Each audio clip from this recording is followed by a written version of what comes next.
Well, this has been some time since doing a video, but hello, welcome back Treacles. Hope we're all well. Yeah, I just took a bit of a break, being a bit busy.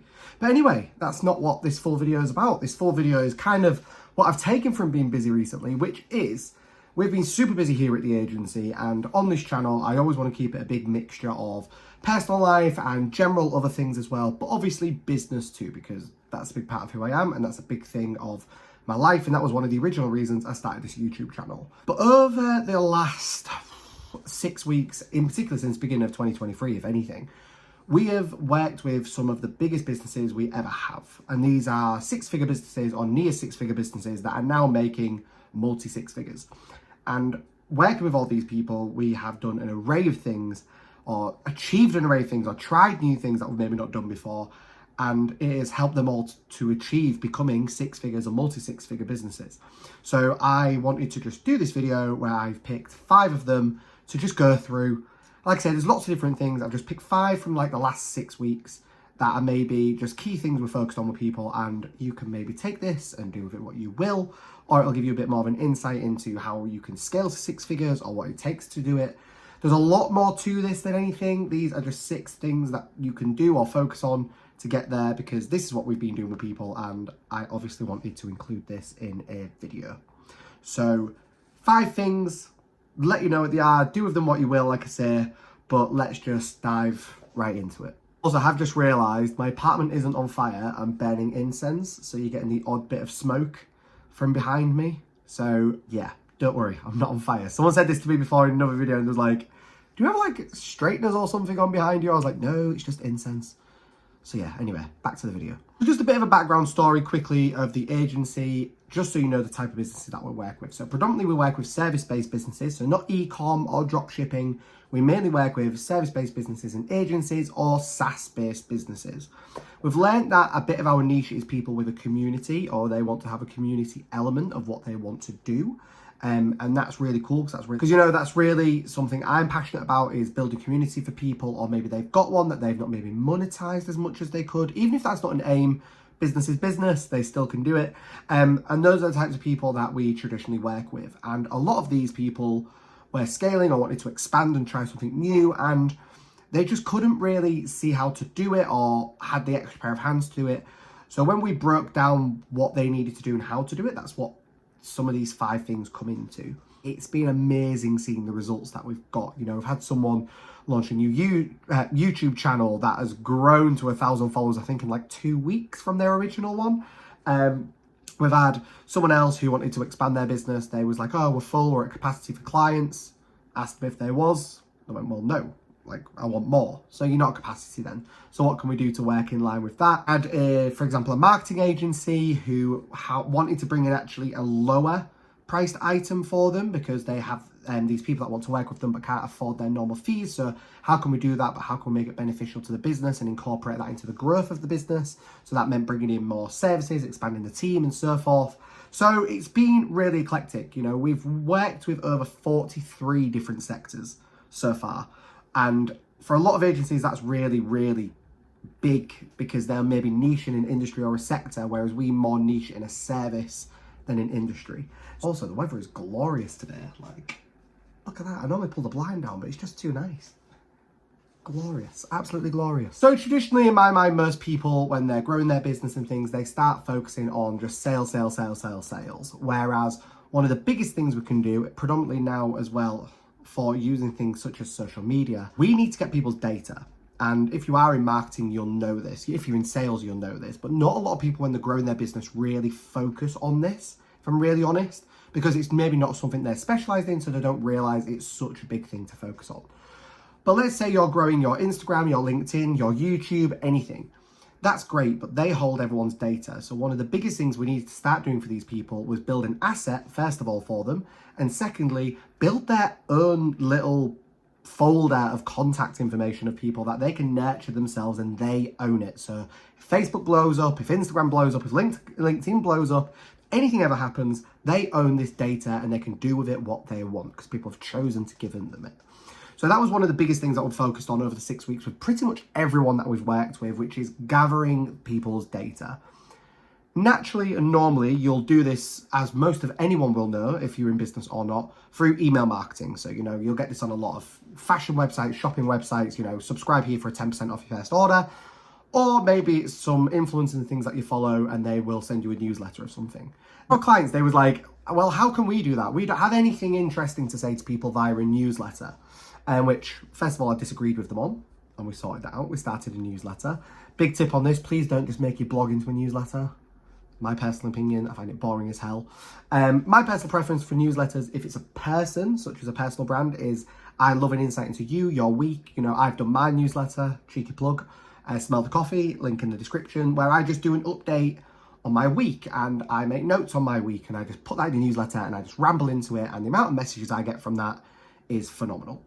So that was one of the things, and working with one of our clients who's an IT business, and they specialize in Apple devices. It was like, well, what can we do? And I was like, but there's a lot of tips and tricks with Apple devices that people don't really know. You find a lot of them on Instagram and TikTok, but if people aren't finding that information or they're not even looking for it, why don't we start educating people on that through your newsletter? And it was like, oh my God, that's a great idea. And when we launched it, I think we got overnight, because this person never had a newsletter before, I think we got like 200 signups overnight to it, because people are like, oh my God, I really want to know this. So a newsletter is a great one for you to start with, because it's, in my mind, an easy one to get people onto. You just got to make sure you're giving them value in it. However, with us being unconventional, just some other things we've done as well. So the two main other things we've done is simply, one is webinars. I've got my own webinars coming up soon, the summer of 2023, and doing a webinar is great because it's a nice little challenge, because you want to get people booked onto it. It's great because you can niche down what you want to talk about in this. So obviously you want to, as Alex Hormozi says, give the solution, which I always say you do in the webinar, sell the implementation at the end. Fix people's problems in the webinar. If you want a way that I tell people to structure it, 45 minutes, 3 sections, 5-minute intro, 5-minute outro, and just cover 3 sections in the middle. Simple as that. Just nice, easy webinar, 45 minutes out of someone's day. But however you do it, you want to capture people's data. Don't just do it as a live, don't just do it as anything else. You want to capture people's data, so they've got to register for it, or you'll get their information one way or another, and do it that way. So webinars is a really, really good thing. So think to the main things you always tell people just as a solution, because it's just easy to tell them, and maybe turn that into a webinar. Or 3 of your main services. How can people do it themselves, but they're not going to want to, because they see how much hard work it is? Just do that in the webinar. And then this turns into really the second one of the many things you can do to get people's data, is create a digital asset. Most people do ebooks. You might not want to do this. You might want to do an email course. You might want to do a literal course. We're launching ours soon. Another cheeky plug. I've got loads of stuff coming. Like I say, I've been busy. But you can do something like that. And that is also something you can give after the webinar. You could create one of these that accompanies the webinar, and you can do it along like that as well. There's all these different things you can do to get people's data, because even though they've registered for the webinar, you can automatically send out to people after the webinar if you want to, or you can ask people to re-register for it, because then that way you can see who's interested. It's up to you how you want to structure this. Email marketers, don't come for me. This is just tips and tricks for everyone. These are things that have worked for me. They don't always work, but don't come for me. It's little ways you can do it. Or you can add tags if you understand the software you use. All this kind of stuff that you can do. But this is just an overview. You want to get people's data because it's an asset. So if you're trying to sell your business, you've got an asset you can sell a business for. It ties into being an asset for your business as well. Plus, marketing-wise, it's phenomenal. You can really nurture the people you've got in there, and you've got a constant call to action to where you want to direct people. And point 2 is simply build a pipeline. This is one of the things that I finally started to do this year, which is, for myself, it's been great, but for my clients in particular, they've always just been kind of getting clients, but they didn't really fully understand what building a pipeline meant and keeping that consistent and working out your numbers in your pipeline for conversion. I'm probably going to keep this one short because it's so different for every single person. However, build your pipeline, work on that, figure it out. I recommend something like Pipedrive. It's really, really cool. Not sponsored, but go and check out something like that. Figure out how to build your pipeline, figure out what numbers you want. So it's like, for me, I have 5 calls a week. They're not cold calls. I maybe get them from LinkedIn, but I try and get 5 calls with people a week, because I've learned that for conversion rate, if I try and do cold anything, it just doesn't work. But if I can get people on a call to just meet them, 9 times out of 10, they're intrigued in what I do. And it's that kind of thing, you can just do it that way. There's so many different ways on how you can do your pipeline and do lead gen. But one of the best things we've done for all these businesses, and honestly, believe it or not, when you get to that size, like I say, some of these were 6 figures already, but getting near 6 figures, they don't build a pipeline because maybe they're not struggling for leads, or maybe they just sign clients up constantly and have never really had to build a system for this. But when you're trying to scale, you need to be able to see that, especially if you start expanding your team, which I'll come on to next. But if you start doing anything like that, you need to be able to do this for multiple reasons. So don't just have it in a spreadsheet. Don't just have it in your inbox. Actually put it somewhere, nurture it, put the information in there, keep the deals in place where they are, and make sure that you just smooth the full pipeline out, and then you can actually see what is coming in, how many calls you're getting, how many people are saying no, why they're saying no. You can actually start seeing some data or analytics for it. So number 3, I talk about this one a lot. I have done in a couple of other videos, but basically it's expanding your team. Be amazed once again how many people, preferably just by themselves, plus maybe a virtual assistant, grow to 6 figures. But if they want to expand further than that, personally you need to start growing your team. And I depend on who you want to pick in that area and who they are. But let's break this down a little bit because there's some ways we can figure this all out. So first of all, figure out who your key hires are. Actually map out your team. And I really recommend Miro or Miro for this. Link in the description. Go check it out. You can actually just build it a bit like a hierarchy.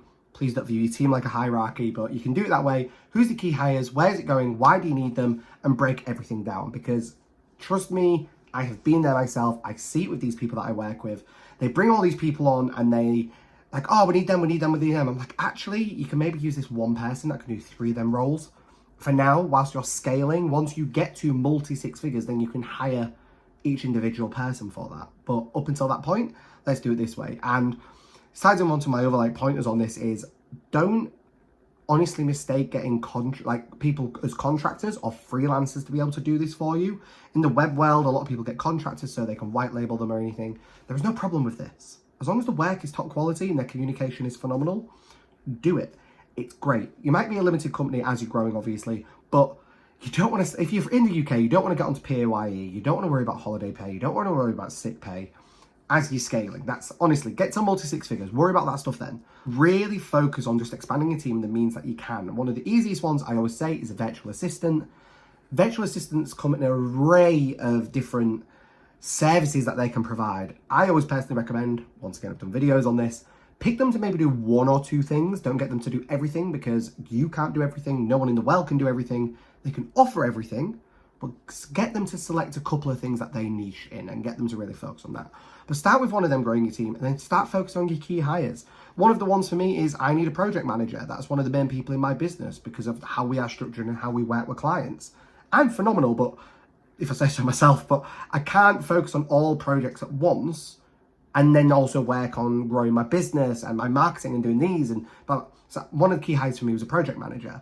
They keep me in check, they keep everyone else in check, they keep themselves in check, and they keep the clients happy.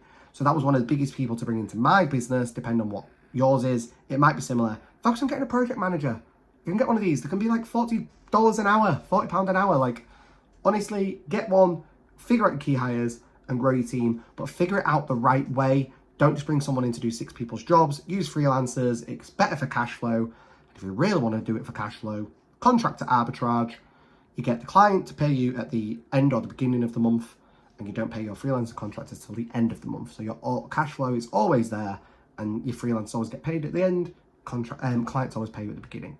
Accountants, once again, don't come for me. It works. I've done it. I've seen other people that have done it. It's a phenomenal method. Just do it that way. Freelancers can wait for the money if they know it's coming in. And that way, no matter what happens, you've always got the cash flow in the middle. Okay, so the next point, I've done this with a few clients. If you've got quite a large client portfolio, and by this I mean, well, once again, it depends on your business, at least 10 plus clients, break them down into tiers. And by this, I mean, break them into bronze, silver, gold, and platinum. Breaking them into tiers is so good for understanding, and no offense to anyone in business, I don't do this for mine because we don't work with that scale of clients at one time. But the clients that we have, we've broken them down into that. So for example, bronze is maybe people on the low end of your service. The ones that, you're not massively worried about if they leave, but they're still lovely clients. All clients are lovely and perfect. But have bronze clients. They're, if you're in marketing, they may be like just a 3-figure client a month that you don't really need to worry about. They just get a few social media posts done a month or something like that, or graphic designs done. they're bronze. You're not really worried about them. Silver, they're just a bit higher bronze, they pay more money, but they're kind of the clients that maybe, I just saw a post on Twitter about this actually, maybe question, oh, that invoice is a bit high, or that's quite a lot of money. Like, they pay you a bit more, but in my eyes, silver clients are normally the most difficult, personally, because they question your invoice a lot, they probably pay late quite a lot of the time, whereas bronze people, they're paying that amount of money because they can afford that and budget that every month, they'll probably pretty much pay you on time all the time. Silver clients are normally a pain in the arse. My opinion, my experience, silver clients, pain in the arse. Just throwing it out there. Then, your gold and platinum, these are your high ticket clients. Platinum is obviously high ticket. So these are the ones you want to nurture. You maybe want to take them for dinner. You want to remember the birthday. You want to make sure that you really look after these platinum clients. These are the ones that you'll also get awesome referrals from. And you can maybe throw, like I say, private dinners or in-person events just for these people. Your gold clients are the possible clients that are scaling. They've got more money coming in, so you know if you look after them and care for them, you'll be able to charge them more money in the future, and they can go into platinum. I do want to point out with this tier system, all clients are important and you focus on all of them equally. But it's more business-wise and financial-wise, who is your high-ticket clients and who is your lower-ticket clients. There's another caveat to the way you can do this tier system. That's just financially. I always recommend doing one financially. Where do people fit in this tier system by the amount of money they pay you? But then also do another tier system on which clients are great to work with and which ones are a pain in the ass. It's the exact same way. Platinum clients, you can have one that's technically in bronze financially, but they're a fucking great client. They could be platinum, they could be top of the pile, maybe they're a startup, maybe they're really ambitious, maybe you see a lot in them independent of what service you're in. You want to introduce them to your platinum people, that you're going to bring them to the events because you really want to nurture them and look after them as a client because you see such a longevity style relationship with them. So tier systems is being phenomenal, and it really does allow you to view your clients more than just financially. It allows you to also look at them as an investment because you can see where they're going, you can see what they can bring to the table. So you can look at them, this is a bit bitchy to say, but I'm going to keep this a little bit in the video, but it's a bit bitchy to say, but you can look at them more than just an invoice and more than just a client. You can see them as an investment when you do both of these.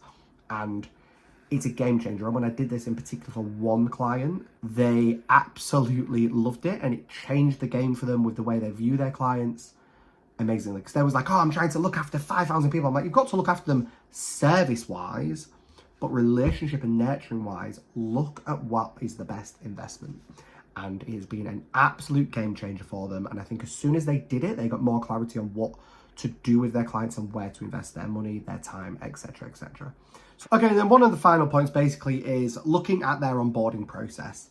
Now, you may think your onboarding process is shit hot, everything's great, everything's amazing. This, once again, this point might be short because it's going to be so different for whoever watches this, which industry you're working in. I can't remember the exact statistic, so off the top of my head, I think it's something like if your onboarding process is an absolute sack of shit, your retainment rate of a client will be like 30% or something like that, or just 30% of them leaving you. If anyone finds this statistic, please stick it in the comments. But you really need to get your onboarding process shit hot for clients. Team-wise, this needs to be amazing as well, but this is a different video once again. But for clients in particular, you need to get the onboarding process spot on. And one of the biggest things, once again, we did with all these clients, with how big their business is, you can make your onboarding process a month long. If you want to make sure that client is looked after, you do your background, you do the research you're saying for them, make your full first month with them onboarding. Make sure they've got the links, they're on the Slack channel, they're in the ClickUp Trello board, they're in all these things. But let them know that the first month is very analytical, it's very data heavy, you want to do all this research for them, and that's what that first month is going to be. They will look after. You are doing your due diligence in getting everything shit hot. Make your communication amazing. Get them meetings pre-booked in the diary. There's all these things that you have to do, because if you do not look after someone during the onboarding process, or it becomes confusing, or they aren't fully clear on what's happening, they will not stay in the longevity, or they may end up backing up last minute and not working with you because they go, well, this is a fucking shambles. This is what it's like working with you. I don't want to do it. So really sort that onboarding process out. It's one of the biggest things you can do. And look at what you can do to make it you. It doesn't just have to be, just get you on, blah, blah. Send them a gift. Do whatever makes your onboarding process and that client be like, thank you so much for investing with us. We will look after you. We will give you the best service we can. Do it. And one of the things that we learned with one of these clients in particular over the last 6 weeks was that their onboarding process was okay. It wasn't smooth. And then we realised when we looked, we was missing so much information from so many people. Because the onboarding process was crap because they was going back to the team element. They was trying to do it all themselves. They couldn't. They couldn't do it. So we focused on getting a team member in to look after the onboarding process completely. We've got a VA in, specialised in systems process and onboarding, and they went and looked after it. And they smoothed it out, fixed everything, and they went back 12 months and made sure that everything was done that way, introduced themselves to all the clients, made sure they was looked after, double checked when they last had a meeting, got everyone booked in. So like I say, like, done one of these videos before, so go back and check it. If not, I'll plug it here somewhere.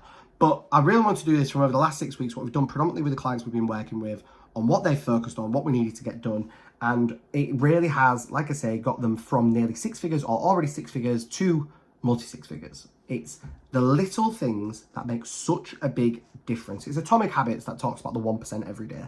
But it really is these big 10%, 25% changes in your business of something that you've been putting on the bottom of your to-do list that you maybe already knew, that you haven't had the time to do, that you need to go and sort out. So if you really want to scale your business to 6 figures, if you're not already there, sort this shit out. If you're nowhere near 6 figures yet, get this stuff done now. Fix it. Get it done. You might not be able to get the team members yet, but look at your onboarding process, look at the other things, and trust me, it will pay off in the long run. Do the investment now, put the time in now, and sort all your shit out. I've done this video because my friend told me to do it. Because like I said, I've not done a YouTube video in a while. Lots more content coming.